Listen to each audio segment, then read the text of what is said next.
Hi everyone and welcome to my channel English Fluency Lab, where I help you improve your English language skills. Friends, in this video, I'm going to talk to you about the difference between the three words empathy, sympathy and apathy. Now, many of you may have heard the two words empathy and sympathy, but not all of you may have heard of the word apathy. Now, what do these three words mean? Are they different? Let's find out in this video. So let us start with the word empathy. Now, empathy refers to the ability to deeply understand and share someone else's feelings or situation because you have been through the same. The verb form of empathy is empathize. Now, friends, the most important part in this sentence is that because you have been through the same, right? Now, that's where empathy applies. Let's understand this with an example. If you were bullied or made fun of as a child, you have empathy with kids who are currently being bullied. Right? So because you have gone through this experience as a child, you empathize with people or the kids who are going through the same situation. Let's take another example. If you started your own company and you know how challenging it is, you can empathize with someone who is doing the same thing. So if you are someone who has his own startup, you have built your business from scratch, you will empathize with people who are doing the same. So that is the meaning of the word empathy. You understand other people's feelings and other people's situations because you have been through the same situation. That is the meaning of the word empathy. Now, going on further with empathy, it is also possible to feel empathy even if you haven't had direct experience of a situation. Now, even if you have not been through that particular situation, you can have empathy. Let's understand this with an example. A nurse can have deep empathy for her patients, even if she has never been hospitalized herself. But she is familiar with her patients' situations, sensitive to their feelings, and listens to them express their emotions. Right? So a nurse can also be empathetic, although she has never been through the same situation, but she understands what her patients are going through. Now, this can also be an example of empathy. Right? So I hope the meaning of the word empathy is clear. Let us now understand the meaning of the word sympathy. The noun sympathy can mean you feel sorry because another person is sad or because something bad happened to that person, right? When somebody's relative dies, you express your sympathy for their loss. Sometimes people express heartfelt sympathy or their deepest sympathy for emphasis, right? So what we mean out here is that you feel sorry because another person is sad or because something bad happened to that person. Now, you may not be going through the same situation, but you feel sad for this person because he's going through a difficult situation or something bad has happened to him, right? Let's move further with the word sympathy and understand it better. If you are in sympathy with someone, it means you agree with them or your goals are in line with their goals.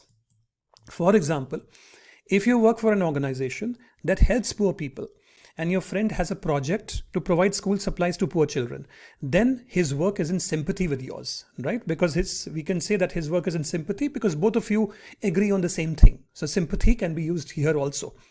Let's further go on with the word sympathy. The verb sympathize can be used for feeling bad for someone. For example, we sympathize with the victims' families, which means we feel sorry because they have lost a loved one. It can also be used for agreeing with goals or thoughts. Let's take an example.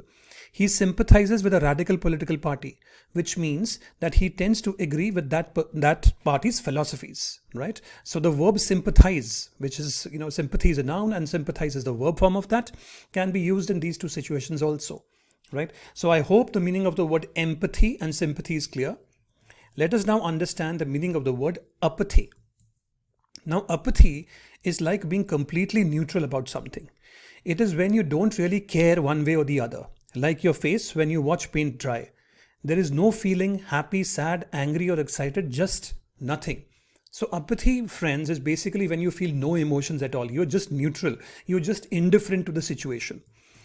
Here are two examples of apathy, right? Watching the news. Now, you might hear about a problem in another country, and while you know it's important, you just can't bring yourself to feel excited or sad. That is apathy. So we keep watching news, we keep watching about the Ukraine-Russia war, the Israel and the Hamas war. But after a certain point, we have a feeling of apathy. We know it's important. We know that many people are losing their lives, but it's, you become indifferent to it. So that's the meaning of the word apathy. When you're doing daily chores, right? Like washing dishes, cleaning your room, doing laundry. Some chores can be pretty boring, right? When you do them without any feeling of good or bad, just because you have to, that's apathy in action.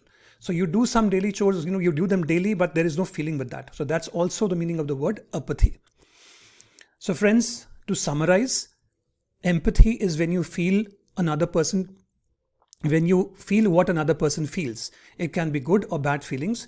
And in empathy, you may have been through the same situation, and that's why you feel for that person. Okay, that's the difference with empathy.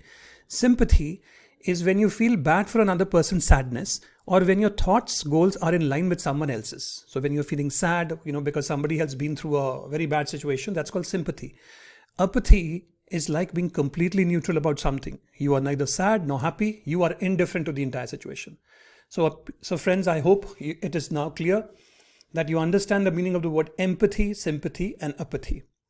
If that is the case, friends, it's your turn now. I would like you to make a sentence with empathy, sympathy, and apathy and put them in the comments box, and I'll be happy to provide you with some feedback. So friends, if you have liked this video, please give me a thumbs up. Please subscribe to my channel. And please do press the bell, because I keep coming up with videos like these to help you improve your English language skills. Thank you very much and have a wonderful day.